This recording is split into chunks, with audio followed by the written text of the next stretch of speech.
Let's learn about calculating the width of a land plot.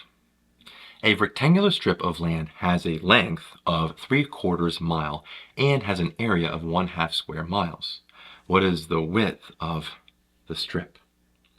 So let's get a little visual here. Right there, we have an area inside as 1/2 miles squared.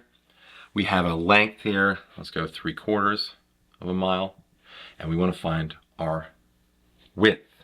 The formula is area equals length times your width here. Well, we know the area is 1/2.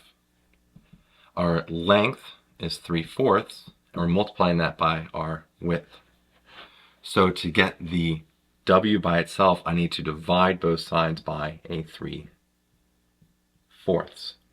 And so W is equal to 1/2, so our width is equal to 1/2 divided by a 3/4. Well, division of a fraction is the same thing as multiplication of the reciprocal. So 1/2 times a 4/3. 1 times 4 is a 4, and 2 times 3 is a 6. And so 4/6 simplifies to be a 2/3. So our width here is 2/3 of a mile. I hope you learned something here about calculating the width of a land plot. And as always, thanks for watching.